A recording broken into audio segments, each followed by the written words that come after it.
Hola amigos internautas, ¿cómo están? En este video tan importante, les mostraré los actos más diabólicos cometidos por gente que estuvo o está relacionada de algún modo con la industria del anime y manga, y no vamos a ir con chiquilladas como que el autor de Rurouni Kenshin era un potencial buzarra procesado por tener material histórico, y que Oda y la tripulación de blanqueadores, siguiendo sus códigos de pirata, jamás abandonarían a una cama cuando lo necesita. Esas son jugarretas de niños comparadas a lo que veremos. También en esta ocasión vamos a dejar de lado a los fans, los casos más salvajes de otakus ya las vimos en estos dos vídeos que se los dejaré abajo. Ahora nos vamos a las grandes ligas con los profesionales. Sin más dilatación, ¡a darle átomos!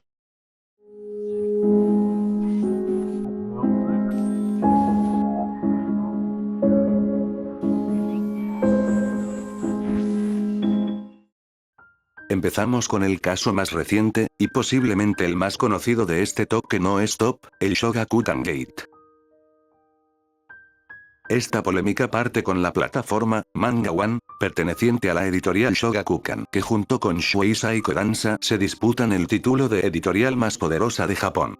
En el 2022 esta plataforma empezaría a publicar Gyojin Kamen, en español La Máscara de Hombre Corriente, lo que aparentemente vendría siendo la ópera prima de un joven escritor novato en ascenso llamado Ichiro Hajime, con el arte de Tsuruyoshi Eri, una artista que ya había hecho su debut varios años antes, en el 2017, con el manga Blue Phobia. Al manga le iba relativamente bien, pero no lo suficiente para evitar ser cancelado y eliminado de los registros de la historia. Un manga llamado Gyojin Kamen jamás se publicó en Manga One.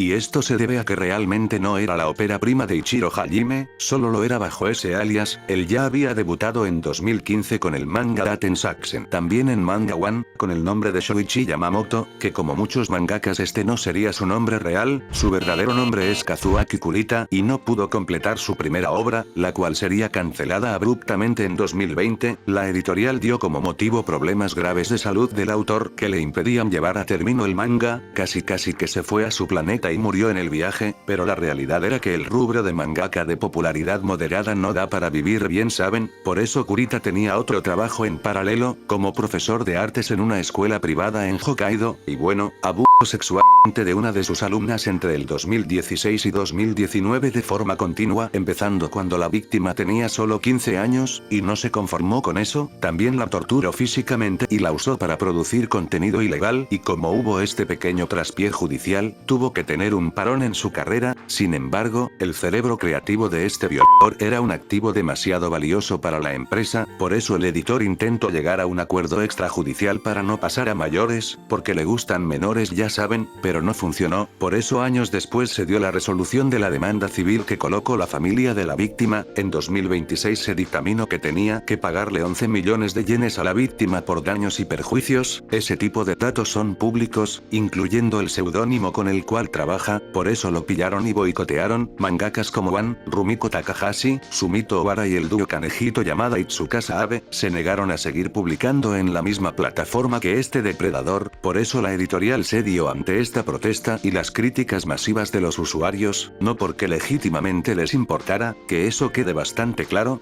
Y esto se confirma cuando descubren que también encubrieron a otro abusador, el autor de Act Age, quien en 2020 acechó y tocó de manera inapropiada a estudiantes de secundaria, y fue procesado por ello mas no pisó la cárcel, y ahora publica desde el año pasado con un seudónimo, el manga Seishou no Shinrishi en la misma plataforma. La ilustradora de este manga se supone que sabría la identidad de este mangaka y no le importaría trabajar con alguien así. Pero ¿realmente se puede culpar a alguien de mirar a otro lado si a cambio puede entrar a esta industria ultra cerrada con la que muchos niños japoneses sueñan con entrar, más de lo que desearían ser futbolista o astronauta? No lo sé. Pero por culpa de todo esto ahora veo la industria del manga como Hollywood, onda, que en tu primer día la bienvenida es tipo, nada detiene a Ley Train.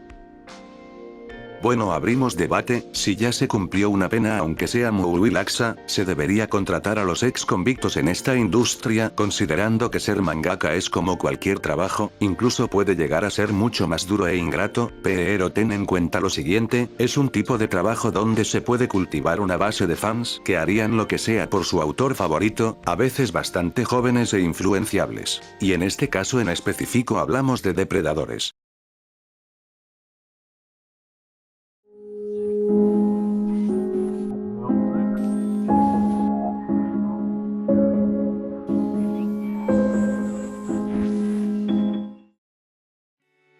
Vamos con algo menos turbio, de hecho es lo menos turbio de este video. Yoshinobu Nishizaki fue un productor de cine, famoso por ser co-creador de la serie Space Battleship Yamato junto con el director y escritor Eiichi Yamamoto y quien ya había dirigido Kanashimi no Belladonna, una de las pocas películas de animación japonesa que puedes decir, realmente esto es arte, no un producto carente de alma engendrado por la fría mercadotecnia. Y el legendario mangaka Matsumoto Reilly conocido por las Masterpiece Galaxy Express 999 y Capitán Harlock, pero posiblemente lo conozcan más por estos lados por los pitufos de Daft Punk. Bueno, Nishizaki se codeaba con los grandes, viniendo de un mundo bastante distinto ya que luego de graduarse en 1957 de la Universidad Nihon se dedicó a la locución de radio y a dirigir su club de jazz. No fue hasta 1970 que entraría al mundo del anime como vendedor. Él negociaba con las cadenas televisivas para emitir los animes que hacía Music Production, la productora de Osamu Tezuka, el dios del manga, yéndole como la mierda porque los dos animes que vendió fueron fracasos comerciales llevando a la quiebra a Music Productions. Haber contribuido involuntariamente en mancillar la carrera de Osamu Tezuka fue la diablura. Por supuesto que no, eso solo fue una anécdota. Luego de crear Battle Space Yamato se forró en dinero. Sin embargo, no se puede vivir de un solo éxito, especialmente si llevaste a la quiebra a tu empresa distribuidora de vídeos, Japan Audiovisual Network, en el 91, así como su estudio de animación y productora Westgate Corporation en el 97, con las cuales había producido hermosas obras como Urotsuki Dolly. Mira, mira cómo la tiene la profe, mira. Ahí le está diciendo, ¿querés pasar de curso, guachita? ¿Ah? A ver. Pero salsa. Mira la profe. Urotsuki Doji, el gran Tocho Maeda, también conocido como un roto sacalón.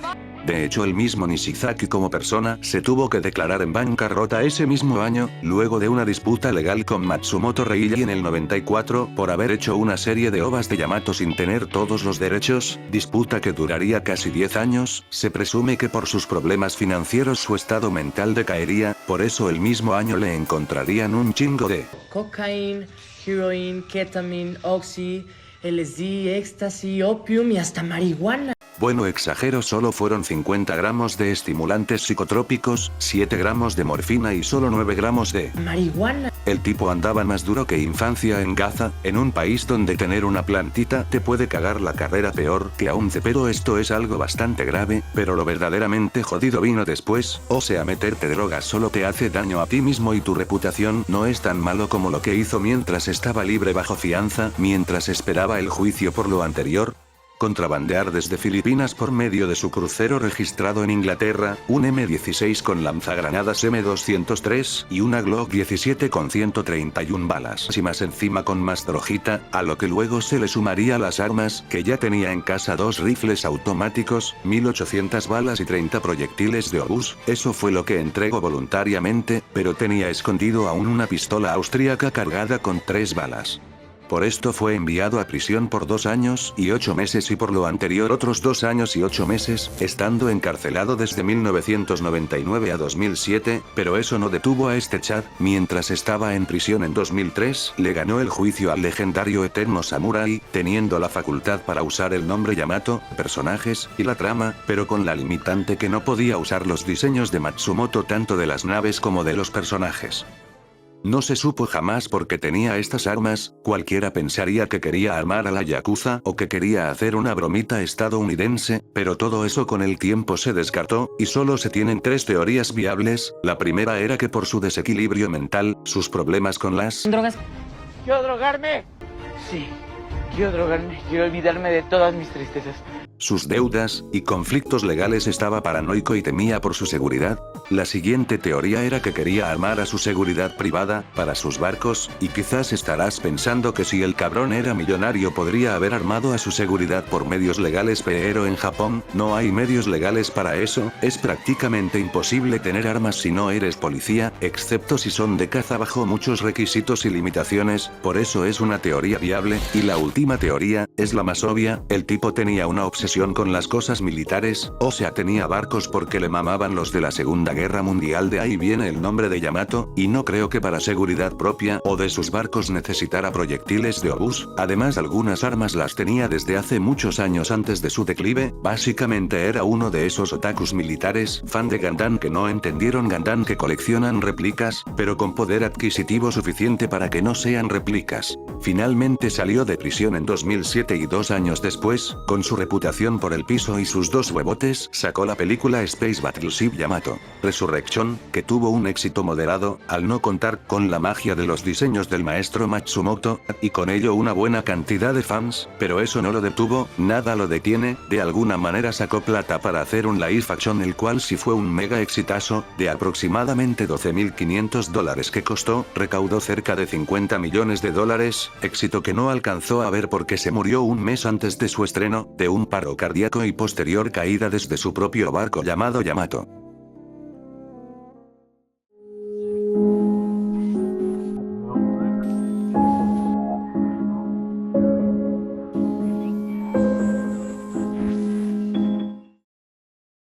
Este caso, que nos remonta a 1981, es muy amplio y complicado, hay muchos vídeos en español que lo explican a fondo, así que lo resumiré.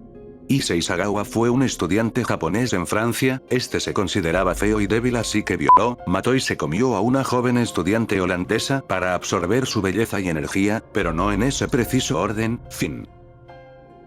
Lo realmente perturbador de esta historia es su sentencia: 3 años y medio, la razón: Francia es mierda. Luego regresó a Japón y ¿crees que lo funaron? Japón también es porque lo convirtieron en una celebridad, escribiendo varios libros bestsellers, siendo un crítico gastronómico para revistas y periódicos, saliendo en programas de televisión, como talk shows, programas de entrevistas y documentales. Prácticamente en sus 15 minutos de fama se comió todos los medios existentes, incluyendo la industria del porno, y por supuesto también sacó un manga, escrito y dibujado por él, bajo la editorial Okla Publishing, una editorial que hace libros para niños, libros de fotografía y mangas porno gay, pero de esos bien dirigidos a mujeres, como el clásico de culto Maiden Rose. En este manga Sagawa plasmó todo sobre su crimen, hasta las cosas más morbosas, su vida en prisión, su paso por la industria del cine para adultos, y de cómo gozaba de la fama máxima. Hay una parte curiosa, que es cuando en el arco de los amigos de Sagawa, se presenta a una amiga fan de Tsutomu Miyazaki, el asesino otaku, y dice que escuchó un rumor de que esta amiga moriría en extrañas circunstancias luego de volverse parte de la Aum Shinrikyo, la secta que perpetró el ataque con gas sarin en el metro de Tokio en 1995, que dejó 13 muertos y miles de heridos, y también el líder de esa secta fue referenciado con calzador en el arco del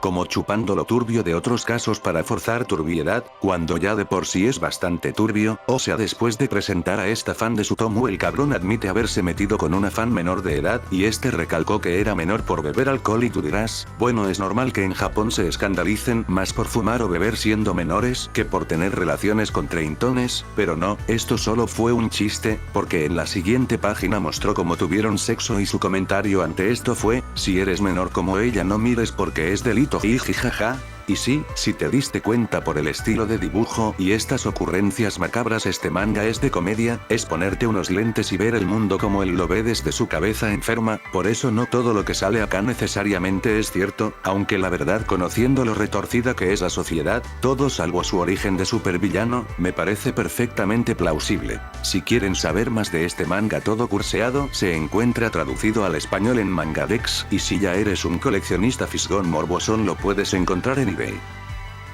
Al final el hijo puta se murió por neumonía en 2022, y apuesto que hubo más personas llorándolo en su funeral de las que tendré yo.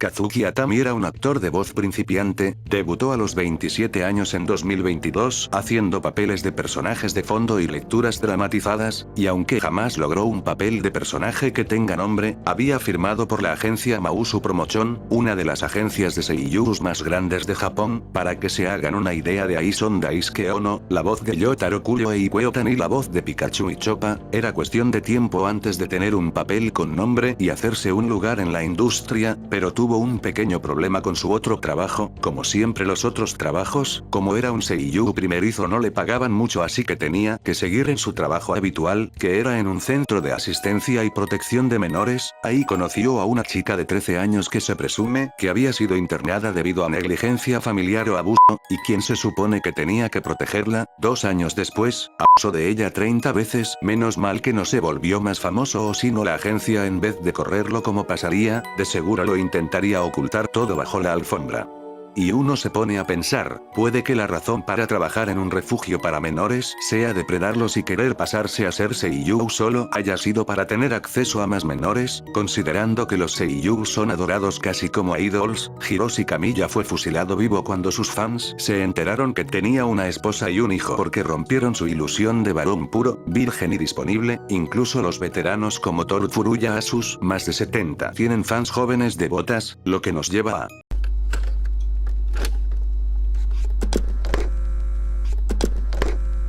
este caso es solo una mención deshonorífica, porque no es algo tan satánico como los otros casos, pero es bien jodido porque fue mi héroe, y el ídolo de muchos otakus dentro y fuera de Japón. Me refiero a Toru Furuya, a quien había mencionado en el Nagaiverso como el seiyuu que hacía de protagonista genérico en las series de Super Robots de la época, por eso también lo escogieron para ser Amuro Rei, de la serie Mobile Suit Gundam, la primera serie sobre Real Robots, y la deconstrucción del género de los mechas, antes de que ser una deconstrucción se normeara. También fue la voz de Seiya en Saint Seiya y de ahí viene en gran parte el fanatismo por parte de los hombres. Por otra parte se ganó a las mujeres haciendo de Mamoru Chiba el Tóxido Kamen, en la serie de los 90 de Sailor Moon, y así como lo ven todo Wholesome con sus fans, le era infiel a su esposa con una fan, a quien maltrató, embarazó y obligó a abortar en 2021, aunque esto no terminó con su carrera, pero fue un golpe muy duro ya que perdió prácticamente todos sus papeles actuales y no tan actuales, como Sabo en One Piece, Toru Amuro en Detective Conan, que por cierto, es un personaje hecho en su honor. Incluso perdería a Yamcha en los nuevos proyectos de Dragon Ball. También fue echado a patadas por Atlus en el juego Metaphor Refantasio, donde iba a ser Mor, que a su vez servía como narrador. Lo había perdido todo, excepto Amuro Rei, ya que volvería a hacer de Amuro en un pequeño diálogo en GQX del 2025,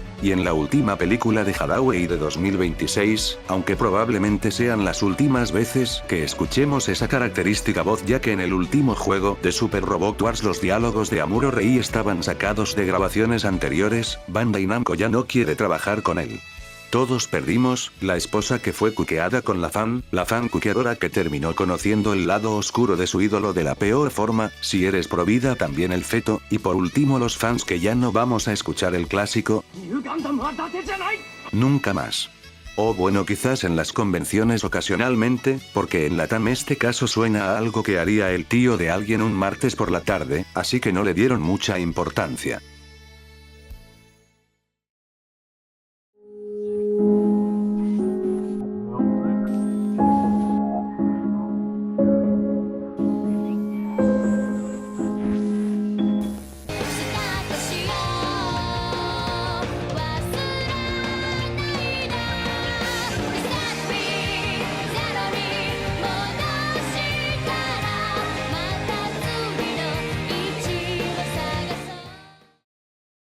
Toru Tsunametsu es un escritor de novelas infantiles de terror y diversión, que en 1990, inspirado por las clásicas historias de fantasmas que escuchaba de los alumnos en sus años como profesor, escribió la célebre novela Gakkou no Kaidan, en español, Historias de fantasmas en la escuela, que recopilaba todas estas leyendas urbanas, alucinaciones colectivas y rumores. Le fue tan bien que sacó 9 volúmenes durando su publicación hasta 1997. Este éxito haría que Gakkou no Kaidan llegara a la televisión en 1994 y luego al cine en 1995, teniendo esta película el mismo tono que las novelas, un terror apto para toda la familia, como Escalofríos, empezando toda una franquicia multimedia, ya que el mismo año se sacaron 2 videojuegos y un manga que, ok, aquí sí se boideaban, ya estaba más cerca de Junji Ito Kazuo Umezu que de Escalofríos. Luego sacarían más películas, especiales de televisión, aunque en el 97 Chiaki Konaka, el escritor de Lein, siendo parte del staff del especial de ese año, dijo que tuvieron que retrasar su emisión, debido a que un adolescente de 14 años asesinó brutalmente a 2 niños, y a uno de esos le cortó la cabeza y la dejó en la puerta de una escuela secundaria, posiblemente dejando traumados para siempre a los estudiantes. Por eso los programas que mezclaran violencia y terror con escuelas tuvieron problemas por un tiempo, pero eso no detuvo a la franquicia, hasta que llegamos a nuestra parada. El año 2000, cuando se estrenó el anime de Gakkou no Kaidan, ¿se acuerdan? Ese que unos años después pasaron en Cartoon Network, más o menos por la misma época donde pasaban Inuyasha, Gundam Wing, Yu Yu Hakusho entre otros. Bueno, esta joyita también se boideaba seguido, pero no como el manga. Era una boideada apta para la televisión, pero aún así tuvieron que prohibirles un capítulo porque era muy fuerte para nenazas de principios del siglo XXI. Algo que me llamó mucho la atención de esa serie era la canción del opening. Si alguna vez por alguna extraña razón me preguntaran, ¿cuál es la canción que mejor representa la esencia de la adolescencia? Si eres suscriptor de este canal posiblemente pienses que voy a decir una ediada de manual, diciendo Nike and Penso Cage. Pero no, la canción que diría sería Grow Up, el opening de este anime, de la banda Hysteric Blue. Otra cosa que me llamó la atención, fue el ending interpretado por otra banda que me gusta mucho llamada Cascade, que era sobre hacer el acto amatorio posiblemente no tan consensuado y no necesariamente entre un hombre y una mujer, pero volviendo al tema, Hysteric Blue fue una banda de pop rock formada en 1997 por el guitarrista Naoki Akamatsu, quien reclutó desde los conciertos callejeros a Mayumi Takeda alias Tama y Takuya Kusunose, teniendo un éxito bastante explosivo firmando con Sony Music Japan solo 11 meses después de haberse formado, cosa que a algunas bandas les toma años. Esta banda se caracterizaba por la voz infantil pero potente de Tama y las letras que trataban sobre los clásicos problemas de la adolescencia pero desde una perspectiva adulta. Solían comparar mucho Hysteric Blue con Yudian Mari, en estos lados conocidos por el opening de Rurouni Kenshin. Incluso decían que Tama estaba destinada a ser la nueva Yuki, quien es algo así como un tesoro nacional, y que la comparen con ella solo indicaba una carrera llena de éxitos. Por este anime, el joven Garrot de 2006, se hizo muy fan de la banda, y eso que no le gustaba la música alegre porque estaba en mi etapa de anticristo. Su primer acercamiento fue el video de ese tema, el cual era muy curioso. Acá los integrantes de la banda iban a una entrevista de trabajo o algo así y Tama empezaba a alucinar con que estaba en un campo de concentración nazi y el tipo que la entrevista es Hitler. Ja, las cosas que tienen que hacer los japoneses para que se nos olvide que eran los honorarios. Algo que destacaba mucho del video fue el guitarrista, Naoki, no solo porque la guitarra sonaba muy bien, más que nada por su cabello oxigenado, que parecía peluca y su cara de nerd, como si fuera el personaje principal a pesar de no serlo. De seguro es un tipazo, pensé. Un día el joven Garrot quiso buscar las típicas 10 cosas que no sabías de, y adivinen el datazo que no sabía de Hysteric Blue, que el guitarrista para esa fecha estaba preso. Fue condenado a 14 años por violar a 9 mujeres de entre 15 y 29 años, entre el 2003 y 2004, esto pasó en los barrios residenciales de Tokio en la zona de Meguro, y acechaba a sus víctimas que volvían a su casa de noche y las tomaba por la fuerza, a veces amenazándolas con un arma cortopunzante. Al final lo pillaron en el 2004, por los reportes de las víctimas, y luego de su sentencia en 2005, al siguiente año pudo apelar quedando en 12 años, y sí, hace rato ya que se encuentra en libertad, pero en ese tiempo su chistecito le salió extremadamente caro al grupo porque tuvieron que separarse ya que el nombre de Hysteric Blue siempre iba a estar atado al nombre de Naoki, quien era el líder de la banda, así que tuvieron que formar una nueva banda, solo ellos dos con el nombre de The Screaming Frogs. Como por esta época Tama escribió 6 de 12 canciones del álbum The Most Full Metal Alchemist Brotherhood by The Alchemist, y Takuya las otras 6, luego esta banda se disolvería y pasaría a ser Sabao. Estos grupos no tuvieron ni una pizca del reconocimiento que tuvo Hysteric Blue, es más, los covers de Hysteric Blue que hicieron como Sabao suelen ser los vídeos con más reproducciones. Al final Sabao se separó en 2018 por problemas de salud de Tama, específicamente anemia crónica y dolor físico crónico, padecimientos que le impidieron hacer presentaciones en vivo por 5 años, hasta su regreso en 2023, cantando las mismas canciones viejas de Hysteric Blue, pero en mi opinión eso no es vivir de viejas glorias. Una canción no es como una rutina cómica, siempre va a sonar un poco distinta cada vez que se toque, con distintos matices, diferentes notas, diferentes emociones,